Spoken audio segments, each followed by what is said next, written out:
Minsan, ang lihim ng aking puso ay nagbukas ng walang babala.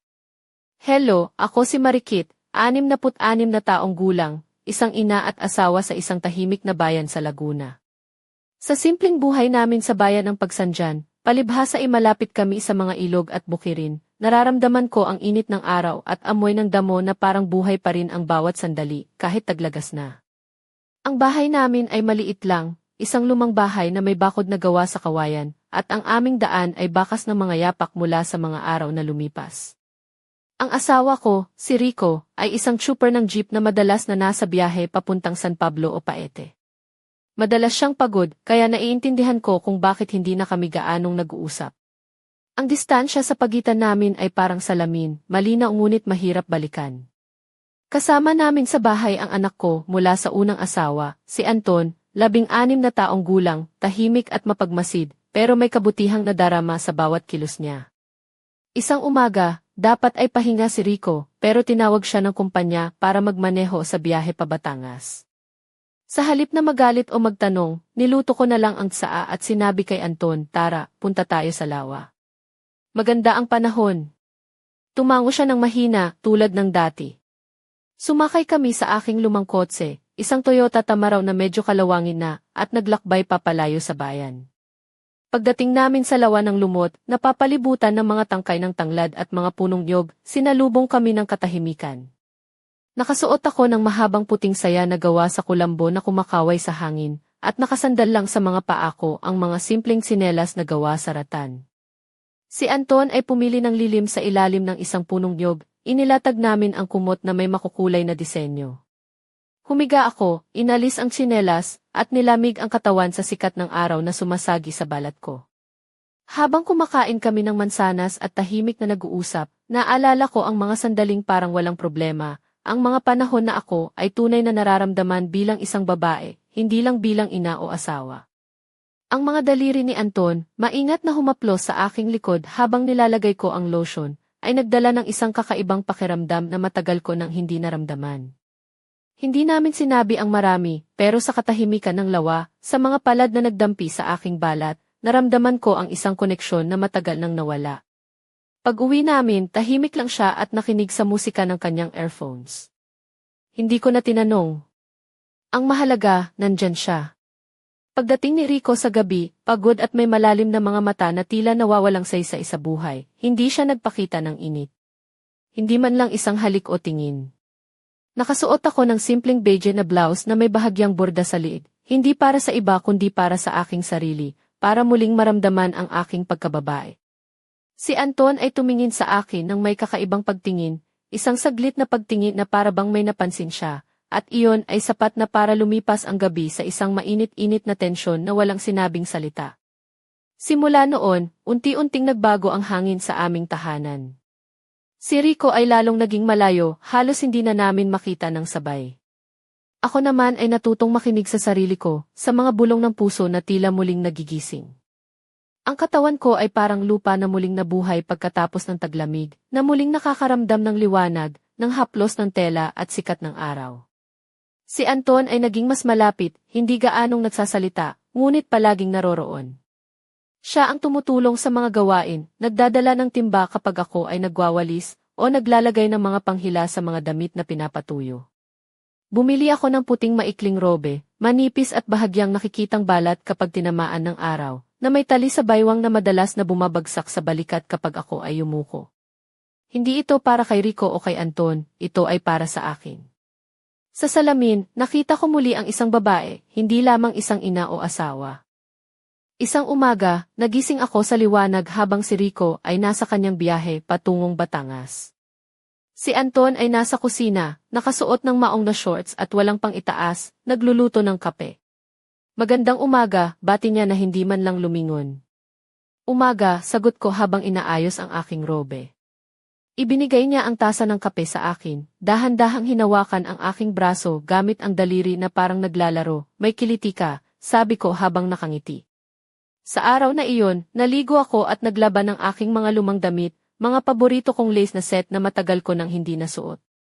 Nakatayo ako sa maliit na banyo, nakasuot ng light top at shorts, nang maramdaman kong mailumapit sa pinto.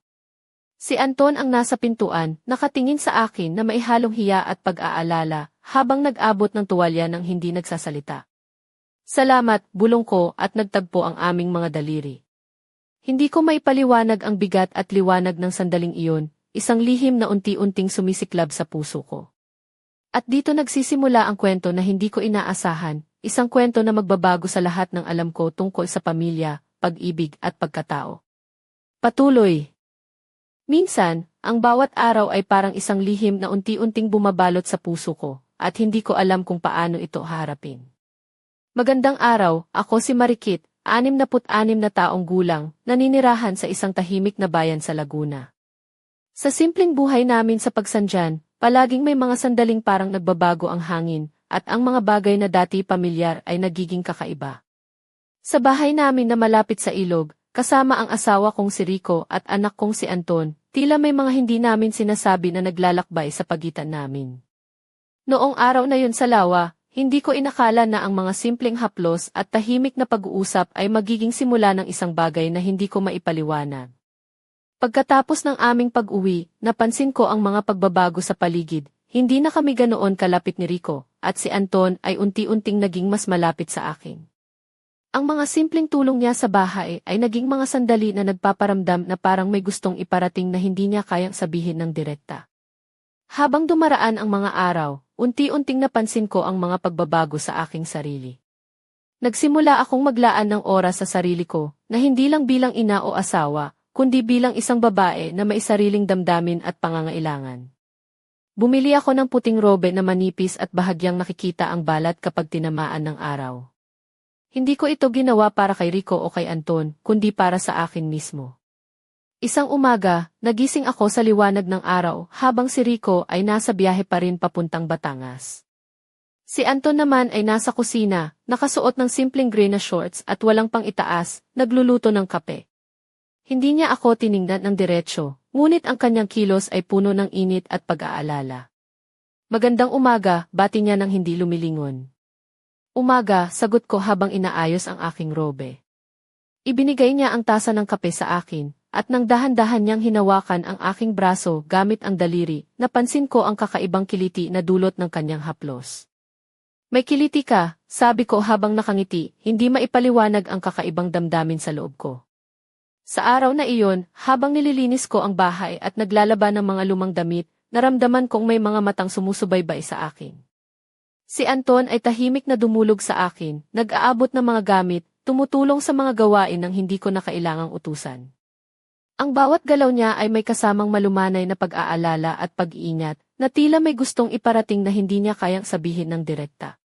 Sa isang sandali sa maliit naming banyo, habang ako'y nakayuko sa paghugas, naramdaman ko ang biglaang presensya niya sa pintuan. Lumingon ako at nandoon siya, nakatitig na may halong hiya at pag-aalala.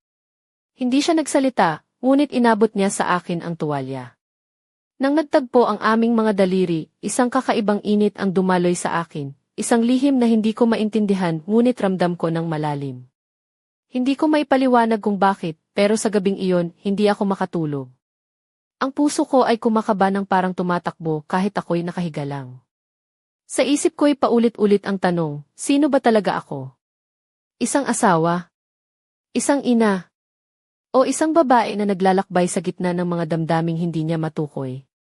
Para malibang ako, pinanood ko ang isang lumang pelikula tungkol sa Taglaga sa Maynila, habang nakaupo sa sofa na nakabalot sa aking puting robe. Wala akong suot sa ilalim, gusto kong maramdaman ang hangin sa balat ko, ang kalayaan na matagal ko nang nawala. Dumating si Anton sakay ng isang kumot, umupo sa tabi ko ng tahimik.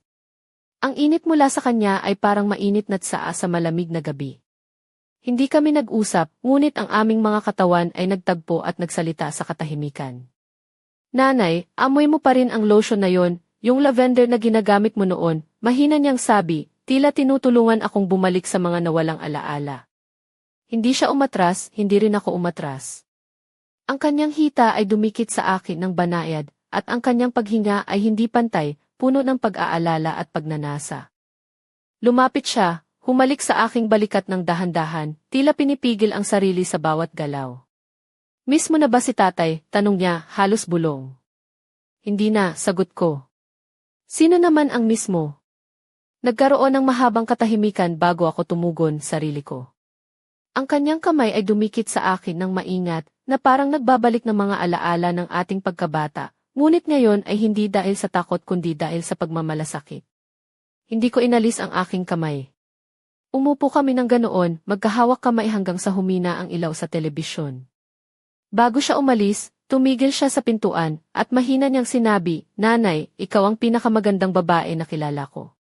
Hindi ito isang biro o palabas, ito ay isang katotohanang nagdulot ng init sa puso ko bago siya naglaho sa dilim.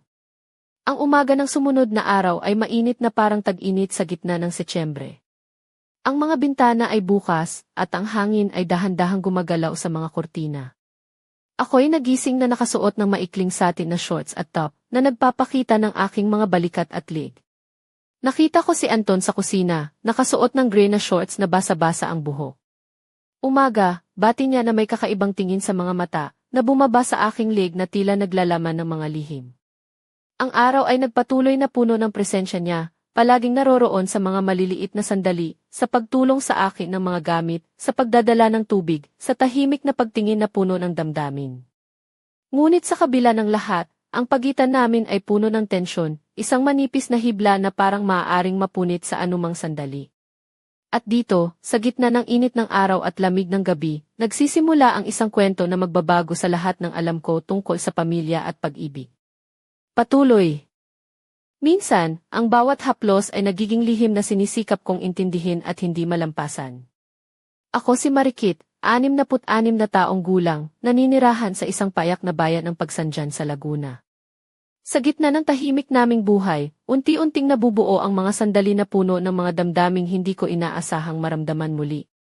Sa bahay namin na malapit sa ilog, kasama ang asawa kong si Rico na madalas nang wala sa bahay dahil sa trabaho, at anak kong si Anton na tila nagbabago rin, unti-unting nag-iba ang mga pagitan namin ng mga salita at kilos. Simula nang dumating ang mainit na araw na iyon sa lawa, at ang mga simpleng haplos ni Anton sa aking balat, napansin ko na parang may nagbabago sa loob ko. Hindi ito basta-basta, ito ay isang damdaming mahirap ipaliwanag, isang halong pagkalito, pagnanais at takot. Sa bawat araw na lumilipas, napapansin ko na mas madalas siyang naroroon, tahimik ngunit malapit, nagdadala ng tulong sa bahay at ng mga tingin na puno ng kahulugan. Isang araw habang nililinis ko ang sahig, nagdala si Anton ng timba ng tubig.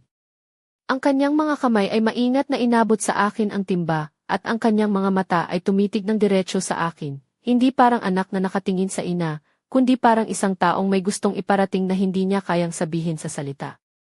"Salamat," bulong ko, at napansin ko ang kaunting ngiti sa kanyang mga labi. Habang naglalaba ako sa likod ng bahay, nakasuot lang ako ng simpleng t-shirt na medyo nakabuka sa balikat at shorts, naramdaman kong may mga matang sumusubaybay sa akin. Lumingon ako at si Anton ay nakatayo sa pintuan, tahimik at tila nag-aalinlangan.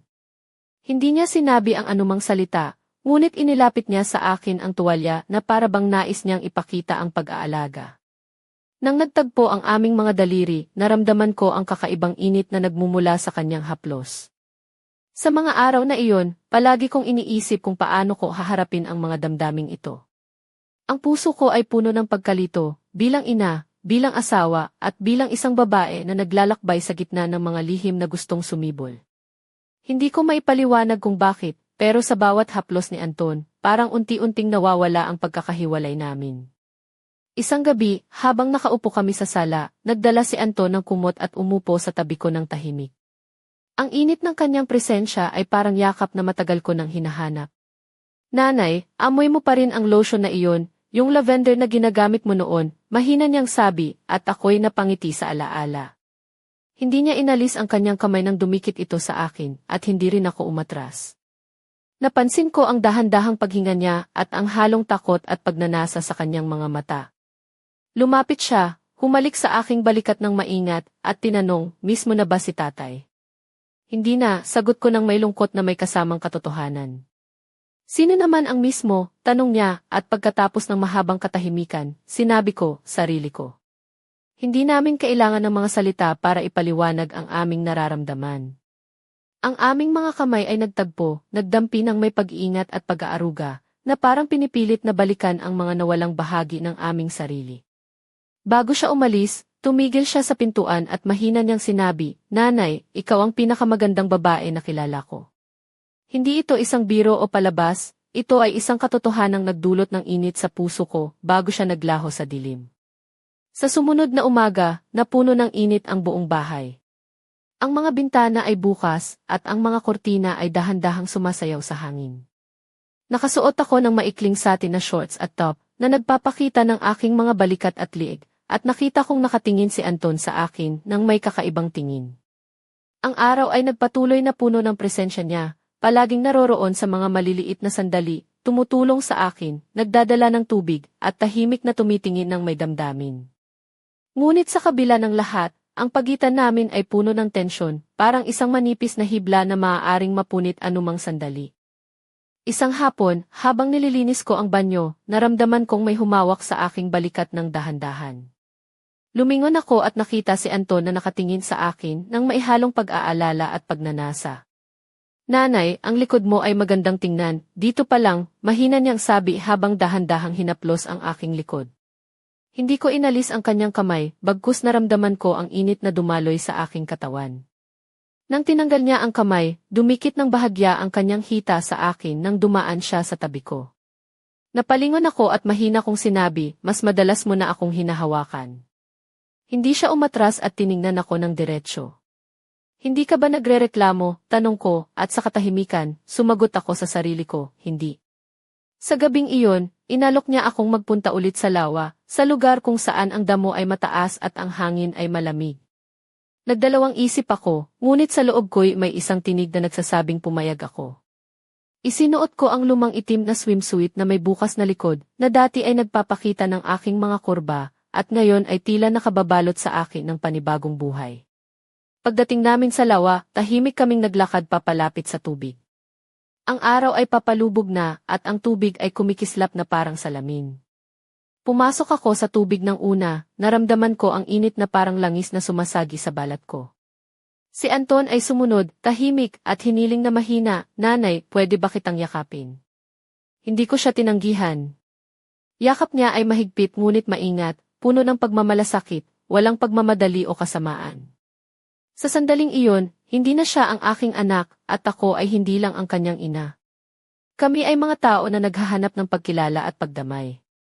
Pagkatapos naming lumabas sa tubig, nilapitan niya ako ng tuwalya at hinaplos ang aking balikat ng dahan-dahan, tila nag-aalangan sa bawat galaw. Sa sasakyan pa uwi, mahina niyang sinabi, "Nanay, mahal kita, hindi bilang anak, hindi ko na kayang itago." Tumingin ako sa kanya, at ang mga luha ay hindi bumagsak. Ngunit ang init sa aking lalamunan ay nagpakita ng lahat ng hindi ko masabi. Nang makarating kami sa bahay, inilagay ko ang aking kamay sa kanyang hita, isang tahimik na sagot sa kanyang mga salita. Ang gabi ay napuno ng tensyon at pag-aabang sa isang bagay na hindi namin lubos maintindihan.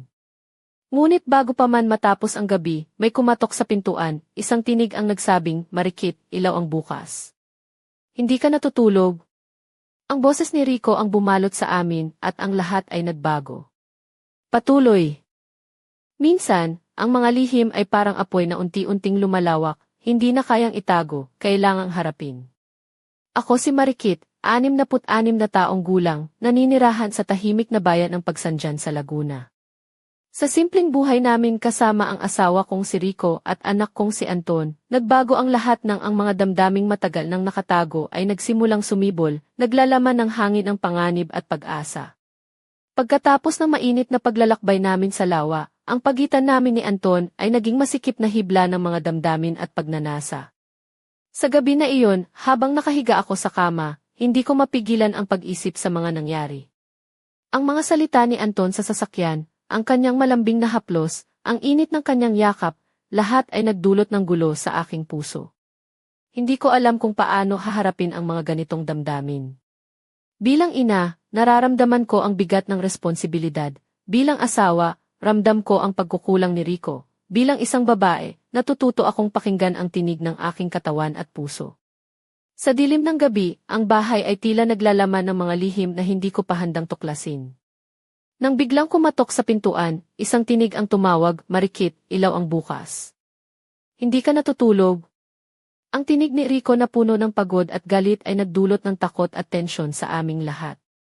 Hindi po ako natutulog, mahina kong sagot habang nararamdaman ang pag-igting sa hangin. Narinig ko ang mga hakbang ni Rico na papalapit, ang kanyang boses na parang tinig ng isang taong nawawala sa sarili dahil sa mga pasakit ng buhay. Pagpasok niya sa bahay, nakita niya kami ni Anton na magkahawak kamay. Ang kanyang mga mata ay punong-puno ng galit at pagtataka. Ano itong ginagawa ninyo? Tanong niya ng masakit, tila isang hukom na naghahanap ng katotohanan. Hindi ko masabi ang lahat. Ang mga salita ay naipit sa aking lalamunan. Si Anton naman ay tahimik, hindi umaatras, ngunit ang kanyang mga mata ay puno ng takot at pag-asa. Tatay, hindi namin sinasadya, wika niya ng mahinahon, ngunit walang kasiguraduhan sa kanyang tinig. Ang tensyon ay lumalalim habang ang mga damdamin namin ay naglalaban sa pagitan ng takot, galit at pagmamahal. Si Rico ay naglakad palapit sa akin, ang kanyang mga kamay ay nanginginig, isang tao na nagdurusa sa mga pasakit ng buhay, ngunit nais pang ipaglaban ang kanyang pamilya. Marikit, gusto kong malaman ang totoo, sabi niya ng maihinanakit ngunit maihalong pag-aalala. Ang mga salita niya ay parang mga matutulis na palaso na tumatama sa aking puso, ngunit sa kabila nito, nararamdaman ko ang kanyang pagnanais na maunawaan. Sa sandaling iyon, napagtanto ko na ang aming pamilya ay hindi na maibabalik sa dati. Ang mga lihim ay lumabas na sa dilim, ang mga damdamin ay naglalaban, at ang aming mga puso ay nahaharap sa isang mahirap na desisyon. Sa gitna ng kaguluhan, si Anton ay lumapit sa amin, tinanggap ang mga luha niya, at sinabi, hindi namin kayang itago pa ito. Hindi ko kayang maging anak mo lang, nanay. Mahal kita ng higit pa sa dapat. Ang kanyang mga salita ay nagdulot ng isang malalim na pag-igting sa aming relasyon. Ang bahay ay naging isang entablado ng mga damdamin na matagal nang nakatago, isang lugar kung saan ang bawat isa ay kailangang harapin ang kanilang mga sarili. Sa gitna ng mga luha at sakit, naramdaman ko ang isang kakaibang kalayaan, isang simula ng bagong kabanata na puno ng mga hindi inaasahang pangyayari.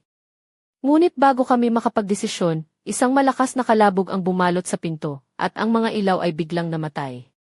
Ang dilim ay naghari at ang aming mga puso ay nagdalamhati sa gitna ng kadiliman. Patuloy. Minsan, ang dilim ay nagdadala ng mga lihim na kailangang masilip sa liwanag. Ako si Marikit, 66 na taong gulang, naninirahan sa isang payak na bayan sa Pagsanjan, Laguna. Sa bahay namin kasama si Rico at si Anton, unti-unti nang nagiging mahirap itago ang mga damdaming pumipigil sa amin sa bawat araw na lumilipas. Nangyari ang hindi inaasahan nang biglang bumalot ang dilim sa aming tahanan. Isang malakas na kalabog ang tumama sa pinto, at ang mga ilaw ay biglang namatay, nag-iwan sa amin sa gitna ng kadiliman. Ang mga puso namin ay nagdalamhati, puno ng takot at pagkamangha. Tahimik kaming nagtinginan, si Rico ay mabilis na lumapit sa pinto upang buksan ito, habang ako at si Anton ay nanatiling nagkakahawak kamay, nag-aabang sa susunod na mangyayari. Pagbukas ni Rico ng pinto, isang matandang kapitbahay ang nakatayo roon, si Aling Nena, may dalang kandila at isang bag na tila mabigat sa kanyang mga kamay. Pasensya na po sa abala, pero ang kuryente ay nagkaaberya sa buong barangay, paliwanag niya ng may pag-aalala. Nagpasalamat kami at pinaabot ang kandila, na nagbigay ng kaunting liwanag sa madilim na silid. Habang unti-unting bumalik ang liwanag sa aming mga mukha, napansin ko ang mga matang nagsasalita ng mga hindi nasasabi. Sa gitna ng mga eksena, napansin ko ang muling paglapit ni Anton sa akin, tahimik ngunit puno ng intensyon.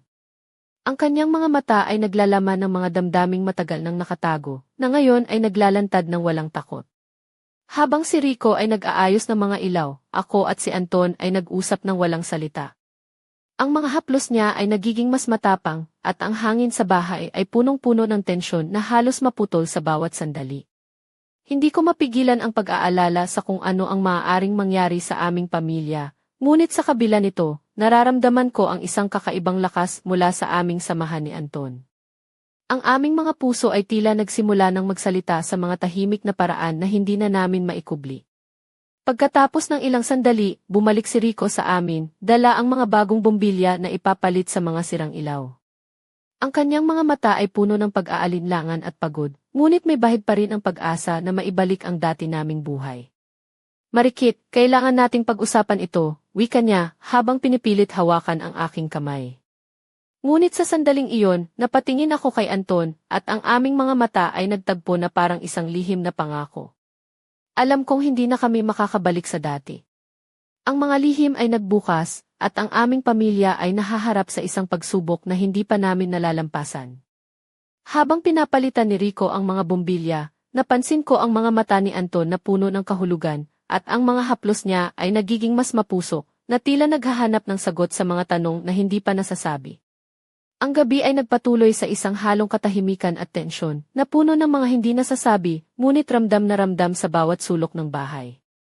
At sa kabila ng lahat, alam ko na ang aming kwento ay hindi pa tapos. May mga lihim pa sa dilim na kailangang ilantad, at mga damdamin na kailangang yakapin. Patuloy. Minsan, ang mga pangyayari ay nag-iiwan ng tanong na walang kasagutan, at ako'y nabibigo sa aking sariling puso. Ako si Marikit, 66 na taong gulang, isang ina, asawa, at babae na unti-unting natututo muling pakinggan ang tinig ng kanyang damdamin. Sa simpleng buhay namin sa Pagsanjan, Laguna, ang mga araw ay nagiging mahirap harapin nang ang mga lihim at damdamin ay nagsimulang bumalot sa aming pamilya. Pagkatapos ng gabing iyon ng dilim at tensyon, hindi ko maiwasang mag-isip kung ano ang magiging bunga ng mga nangyari. Ang mga salita ni Rico na kailangan nating pag-usapan ito, ay paulit-ulit na bumabalik sa aking isipan, ngunit hindi ko matukoy kung paano sisimulan ang usapan. Sa kabilang banda, ang mga mata ni Anton na puno ng pagnanais at pag-aalala ay nagdudulot sa akin ng kalituhan at sakit. Hindi ko mapigilan ang pag-alala sa bawat haplos niya, sa bawat titig na tila naghahanap ng sagot sa mga tanong na hindi niya kayang ipahayag ng salita. Ang aming mga kamay na nagtagpo ng maraming beses, hindi na lamang basta haplos ng ina at anak, kundi mga pagdampi na puno ng damdamin. Ako'y nagtataka kung paano nagkaganoon ang lahat. Paano ko maipapaliwanag sa sarili ko ang mga nangyayari? Paano ko haharapin ang mga damdaming matagal ko nang itinatago? At higit sa lahat, paano ko haharapin si Rico, ang asawa kong palaging malayo sa akin, na tila nawawala na ang init ng pagmamahal sa aming tahanan? Sa mga gabing tahimik, ako'y naglalakad sa bahay, nag-iisip ng mga sagot sa mga tanong na bumabalot sa akin. Ang katahimikan ay nagiging mabigat, at ang bawat sulok ng bahay ay tila may mga lihim na hindi ko pa handang harapin. Naaalala ko ang mga sandaling kasama si Anton sa lawa, ang kanyang mga kamay na dahan-dahang humahaplos sa aking balat, ang init ng kanyang yakap. Naiisip ko kung paano nagbago ang aming relasyon mula sa simpleng ina at anak tungo sa isang bagay na masalimuot at puno ng komplikasyon. Sa kabila ng lahat, may bahagi sa akin na natatakot sa hinaharap, sa mga magiging desisyon, at sa mga pagbabago na dala ng mga damdaming ito sa aming pamilya. Ngunit may bahagi rin na nais kong yakapin ang mga damdaming ito, upang maramdaman muli ang pagiging buhay, ang pagiging babae na may sariling hangarin at pangarap. Habang lumilipas ang mga araw, sinubukan kong maging matatag, ngunit ang puso ko ay naglalaban sa pagitan ng katotohanan at pangarap, ng takot at pag-asa. Hindi ko alam kung paano ito matatapos, ngunit alam kong hindi ako nag-iisa sa laban na ito. Kasama ko si Anton, si Rico, at ang aking sarili sa isang kwento na puno ng mga pagsubok at pag-ibig. At kahit na ako'y naguguluhan, naniniwala ako na mailiwanag pa rin sa dulo ng landas na ito. Patuloy. Minsan, ang mga lihim ay sumabog ng hindi inaasahan, at ang mundo ko ay nagiba magpakailanman. Ako si Marikit, 66 na taong gulang, naninirahan sa tahimik na bayan ng Pagsanjan sa Laguna. Sa simpleng buhay namin kasama si Rico at si Anton, ang mga nakatagong damdamin ay unti-unting lumitaw, at ang katahimikan ay napalitan ng tensyon na hindi ko inakala. Isang gabi, habang tahimik ang bahay, biglang bumukas ang pinto ng kwarto namin ni Anton. Napalingon ako, at nakita kong nakatayo siya sa pintuan, ang mga mata niya ay punong-puno ng emosyon, takot, pag-ibig, at pagdududa. Hindi niya sinabi ang anumang salita, ngunit ramdam ko ang bigat ng kanyang nararamdaman. Lumapit siya sa akin ng dahan-dahan, at dahan-dahang hinawakan ang aking mukha. Nanay, bulong niya, hindi ko na kaya pang itago ito. Mahal kita ng higit pa sa inaasahan ko. Ang kanyang mga salita ay parang kidlat na bumalot sa aking puso. Nakalatag ang lahat ng lihim, at walang pabalat. Hindi ko alam kung paano ako tatayo sa mga sandaling iyon. Ang puso ko ay naglalaban sa pagitan ng takot at pagnanasa, ng responsibilidad at kalayaan. Si Rico ay wala sa bahay, nasa biyahe pa rin, at ako'y nag-iisa sa gitna ng unos ng damdamin. Habang kami ni Anton ay naglalapit, naramdaman ko ang init ng kanyang mga kamay at ang lalim ng kanyang mga mata na parang nagsasabing ako lang ang nakakaintindi sa iyo. Sa isang iglap, nawala ang lahat ng hangganan sa pagitan namin, isang mundo na puno ng mga damdaming matagal nang nakatago. Ngunit bago pa man kami magpatuloy, may kumatok sa pintuan, mahina at paulit-ulit. Marikit, bukas ang ilaw. Hindi ka natutulog, tawag ni Rico mula sa labas. Ang tunog ng kanyang boses ay nagdulot ng takot at pagkabalisa. Nang buksan ko ang pinto, nakita ko si Rico na may dalang maleta, basang-basa ang buhok at may mga matang puno ng pagod at galit. Kailangan nating pag-usapan ito, sabi niya ng mahigpit habang tumitingin sa akin at kay Anton. Ang tensyon sa loob ng bahay ay umabot sa sukdulan. Si Anton ay tumayo rin, at ang aming mga mata ay nagtagpo sa isang saglit na puno ng pangunawa at takot. Ngunit alam naming kailangan naming harapin ang katotohanan, ang mga lihim na matagal nang nakatago ay hindi na maaaring itago pa. Sa gabing iyon, ang aming pamilya ay naharap sa isang krisis na hindi namin inaasahan. Ang mga salita ay naging sandata, ang mga damdamin ay naglaban-laban, at ang aming mga puso ay nagdurusa sa gitna ng unos. Ngunit sa kabila ng lahat, naramdaman ko ang isang kakaibang kalayaan, isang simula ng bagong yugto na puno ng mga pagsubok, pag-ibig at pag-asa. Patuloy. Minsan, ang katotohanan ay parang kidlat sa madilim na gabi, biglang sumiklab, nagliwanag at nag-iwan ng mga tanong na kailangang sagutin. Ako si Marikit, 66 na taong gulang, naninirahan sa isang tahimik na bayan sa Pagsanjan sa Laguna. Sa puso ng aming tahanan, isang gabi ang nagbukas ng mga lihim na matagal nang itinago, at nagdulot ng isang pagbabagong hindi ko inaasahan. Matapos ang tensyon sa pagitan namin ni Rico at ni Anton, may isang sandali na tila tumigil ang mundo. Ang hangin ay naging makapal, at ang mga salita ay nagkulang upang ipahayag ang lahat ng nararamdaman. Ngunit sa kabila ng katahimikan, may isang lihim na unti-unting lumitaw, isang katotohanan na matagal nang nakabaon sa aming mga puso. Isang gabi, habang ako'y nag-iisa sa kusina, narinig ko ang mga yapak ni Anton na dahan-dahang papalapit. Hindi niya sinira ang katahimikan, ngunit ang kanyang presensya ay parang apoy na unti-unting kumakalat sa loob ko. Nanay, mahina niyang wika, hindi ko na kayang itago ang nararamdaman ko.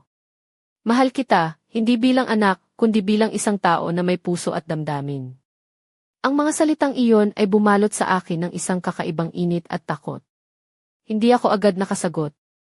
Ang puso ko ay naglalaban sa pagitan ng katotohanan at takot, ng pag-ibig at responsibilidad. Ngunit sa isang iglap, napagtanto ko na hindi na maaaring baliwalain ang damdaming ito. Habang kami nag-uusap, unti-unting lumalalim ang aming koneksyon. Ang mga haplos niya ay naging mas matapang, at ang mga titig niya ay puno ng pagnanasa at pag-asa. Sa isang sandali, nahulog ako sa kanyang mga bisig, at naramdaman ko ang pagiging buhay na matagal ko nang hinahanap. Ngunit hindi nagtagal, naramdaman namin ang bigat ng aming mga gawain at responsibilidad. Ang aming lihim ay nagdulot ng takot, guilt at pag-aalinlangan. Sa gitna ng lahat, dumating si Rico, dala ang kanyang mga tanong at galit. Ang kanyang presensya ay nagdulot ng isang bagyong hindi namin inaasahan, isang pagsubok na kailangang pagtagumpayan. Ngunit sa kabila ng lahat, naniniwala akong may pag-asa. Ang aming mga puso ay naglalaban, ngunit handang magpatawad, magmahal at magsimula muli. Ang kwento namin ay hindi pa tapos. May mga lihim pa sa dilim, mga damdamin na kailangang yakapin, at mga landas na kailangang tahakin. Patuloy. Minsan, ang bawat tibok ng puso ay nagiging sigaw na hindi na kayang pigilan. Ako si Marikit, 66 na taong gulang, naninirahan sa bayan ng Pagsanjan, Laguna. Sa mga araw na puno ng lihim at pag-aalinlangan, ang aming buhay ay naging isang matinding laban sa pagitan ng katotohanan at pagnanasa, ng responsibilidad at kalayaan. Sa mga gabing tahimik, ang mga haplos ni Anton ay nagiging mapuso, ngunit puno ng pag-iingat. Ang aming mga mata ay naglalaman ng mga damdaming matagal nang itinago, na ngayon ay naglalantad ng walang takot. Ang bawat pagdampi ng kanyang kamay sa aking balat ay nagdudulot ng naglalakihang alon sa aking puso, parang isang apoy na unti-unting lumalaganap. Si Rico ay patuloy na malayo, hindi lang sa pisikal na presensya, kundi pati na rin sa puso. Ang kanyang mga tawag mula sa biyahe ay nagiging otomatikong mensahe lamang, walang init, walang tunay na pag-uusap. Sa kabila nito, ang tensyon sa pagitan namin ni Anton ay patuloy na tumitindi. Sa isang gabi, habang nakatayo ako sa tabi ng bintana, nakasuot ng manipis na puting robe na bahagyang nagpapakita ng aking balat, nilalaro ko ang sintas ng aking damit. Ang hangin ay malamig, ngunit ang loob ko ay naglalagablab. Lumapit si Anton ng tahimik, inilapit ang kanyang mga kamay sa aking balikat. Ang kanyang mga mata ay puno ng pagnanasa at pag-aalala. Nanay, hindi ko na kayang itago ang nararamdaman ko, bulong niya, mahal kita ng higit pa sa inaasahan ko. Hindi ko mapigilan ang pag-iyak. Ang lahat ng mga damdamin na matagal ko nang itinatago ay sumabog na parang isang bagyong hindi na kayang pigilan. Ang aming mga labi ay nagtagpo sa isang halik na puno ng init at pangako, na nagbigay ng bagong buhay sa aming mga pusong nagdurusa. Ngunit sa likod ng halik na iyon, naramdaman ko ang bigat ng aming mga desisyon. Ang aming relasyon ay isang lihim na puno ng panganib, ngunit puno rin ng isang kakaibang pag-ibig na hindi ko maipaliwanag. Sa mga susunod na araw, ang aming mga kilos ay nagiging mas malaya ngunit puno ng tensyon. Ang bawat sandali ay parang isang laro ng apoy na kailangang pag-ingatan upang hindi masunog. Sa gitna ng lahat, ang aming kwento ay patuloy na sumusulat ng mga pahina ng pag-ibig, sakit at pagsubok. Patuloy. Minsan, ang wakas ay simula ng isang lihim na kwento na kailangang tuklasin. Ako si Marikit, 66 na taong gulang, naninirahan sa bayan ng Pagsanjan, Laguna. Sa mga araw na puno ng mga lihim, pagnanasa, at pag-aalinlangan, naramdaman ko ang bigat ng desisyong haharapin ang katotohanan, isang katotohanan na magbabago sa lahat ng aking nakilala sa buhay. Isang gabi, habang nakaupo ako sa tabi ng bintana, suot ang aking puting robe na bahagyang sumasalamin sa liwanag ng buwan, naramdaman ko ang presensya ni Anton sa likod ko. Ang kanyang mga kamay ay dahan-dahang humaplos sa aking balikat, at ang kanyang mga mata ay naglalaman ng lalim ng damdamin na matagal na niyang tinatago. Nanay, mahina niyang sabi, hindi ko na kayang itago ang pagmamahal ko sa'yo. Hindi na ito basta pagmamahal ng anak, kundi ng isang tao na tunay na nagmamahal. Napaluha ako, ang mga luha ay naghalo ng saya at lungkot. Alam kong ito ay isang landas na puno ng panganib, ngunit hindi ko na kayang itago ang sarili ko mula sa katotohanan ito. Biglang pumasok si Rico sa kwarto, dala ang bigat ng mga tanong at galit sa kanyang mga mata. Ano ang nangyayari dito? Tanong niya nang may pagkasabik at pagkabigla. Ang aming mga puso ay nagtagpo sa isang sandali ng katahimikan bago pumutok ang mga damdamin sa isang malakas na alon ng emosyon. Ang mga lihim ay bumukas, at ang aming pamilya ay naharap sa pinakamalaking pagsubok sa aming buhay. Ngunit bago pa man matapos ang gabi, napagtanto namin na ang pag-ibig ay masalimuot, puno ng mga lihim, at minsan ay kailangang harapin kahit na ito'y mahirap. Sa kabila ng lahat, may mga tanong na nananatili, paano namin haharapin ang bukas? Ano ang magiging kapalaran ng aming pamilya? At higit sa lahat, paano kami muling magtatagpo bilang isang pamilya o bilang mga individual na may sugatang puso? Ang kwento ng aming buhay ay nagbukas ng isang bagong kabanata, isang kwento ng pag-ibig, pagtataksil, at pagtanggap sa mga lihim na matagal nang tinatago. At sa gitna ng dilim at liwanag, alam kong ang aming kwento ay hindi pa tapos. Ito ay nagsisimula lamang. Hanggang sa muli, sa susunod na kwento na puno ng mga sagot at bagong mga tanong. Patuloy.